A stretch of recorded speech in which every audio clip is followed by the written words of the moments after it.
जी, अस्सलाम वालेकुम वरहमतुल्लाहि वबरकातुहू। मैं DQ गल्फ़ कंसल्टेंट से मोहम्मद मंशा बहुत बोल रहा हूँ, आपको इन्फॉर्मेशन देता रहा हूँ। तो आज हम इस बात करें कि पोस्टल क्या है, तो पोस्टल की फ़वाइद क्या हैं, इससे क्या फ़ायदा होगा और कौन कौन से कंट्री, बहुत सारे कंट्री इसमें शामिल हो रहे हैं, और जब पोस्टल कराने के लिए किस चीज़ की तैयारी करनी चाहिए। ठीक है।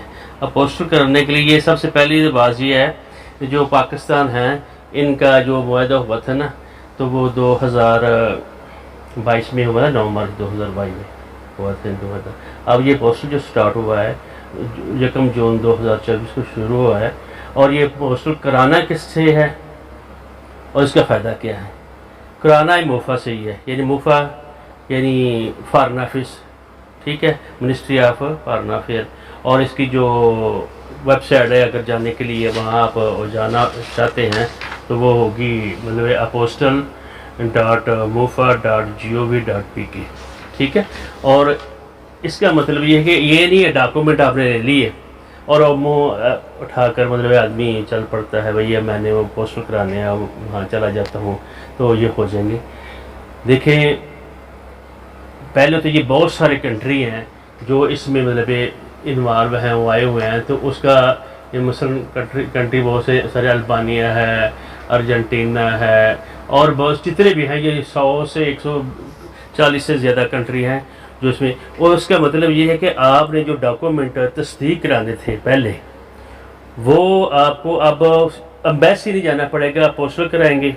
और इसकी वेरिफिकेशन एक उसका आपको एक फार्म मिलता है, और उसके बार कोड होता है, उसको QR करेंगे तो वो हर एक को पता है ये 2 नंबरी इस पर नहीं चल सकती, ठीक है।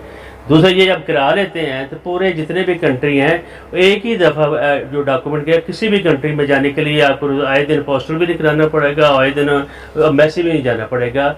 डॉक्यूमेंट की तस्दीक कराने के लिए, लीगलाइजेशन कराने के लिए ये नहीं आपको जाना पड़ेगा, ठीक है। पहली बात तो ये होगी।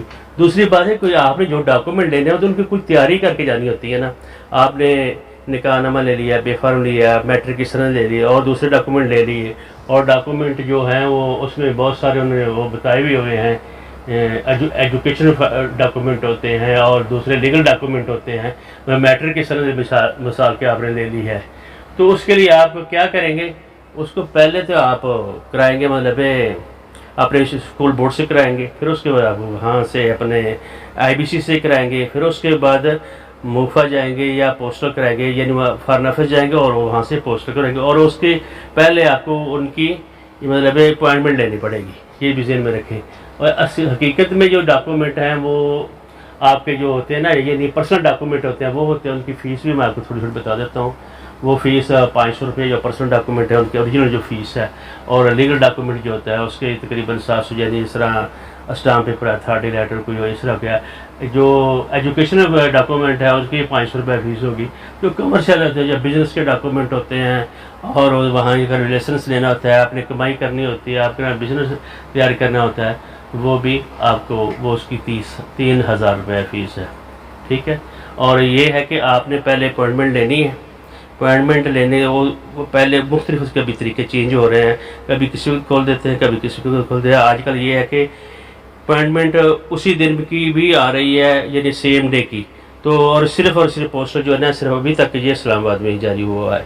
तो इसी तरीके से मैं ये बताना चाह रहा था कि आप लोगों ने फैमिली के डॉक्यूमेंट लेने हैं या दूसरे डॉक्यूमेंट अगर आप लेंगे, मतलब डिग्री है, डिप्लोमा है, तो उसके मतलब अपने को डिग्री ली है तो उसको HEC से पहले आप यानी वो करवाएंगे।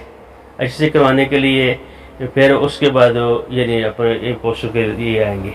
दूसरी बात है कि अगर आपने कोई भी डॉक्यूमेंट मतलब यानी डिप्लोमा कराना है तो उसको डिप्लोमे को कराने के लिए आपने जिस बोर्ड से डिप्लोमा किया हुआ है वहाँ से सील एंड वेल्प लेंगे, फिर IBC से जाएंगे, फिर IBC से जाने के बाद फिर पोस्टल लेंगे। पोस्टल कराने के लिए भी ऐसे अभी ये तक ये तरीकाकार है कि आपको पहले अपॉइंटमेंट लेनी पड़ेगी। अपॉइंटमेंट के लिए वो अभी कोई टाइम मुकर्रर नहीं है, एक दिन में सेम डे भी हो रहा है और मुख्तलिफ यानी तरीक़ों से हो रहा है।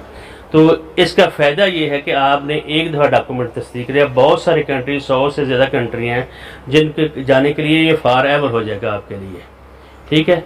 तो इसके लिए ये कोई भी अभी मालूमात आपको चाहिए हो। तो ये दूसरा ये कि अभी तक ये जो इटली एम्बेसी है इसने अभी तक नहीं शुरू किया ना, वो कहते हैं हम आपका पोस्टल हो या ना हो आप मुफ्त से करा लें और हम लीगलाइजेशन अपने तरीके से करें। और इटली एम्बेसी वाले यानी वो लीगलाइजेशन करने के लिए मतलब आपको अपॉइंटमेंट पहले लेनी पड़ेगी, उसकी फ़ीस अदा करनी पड़ेगी, और फिर उसके बाद दूसरा वीज़े के लिए अपॉइंटमेंट लेनी पड़ेगी और उसकी भी फ़ीस है वो आपको देनी पड़ेगी और वो करा कर देंगे।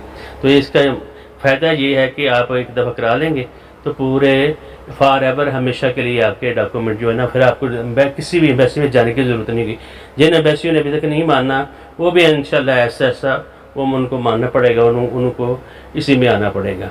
तो मेरा ख्याल है आपको इससे फ़ायदा हुआ होगा।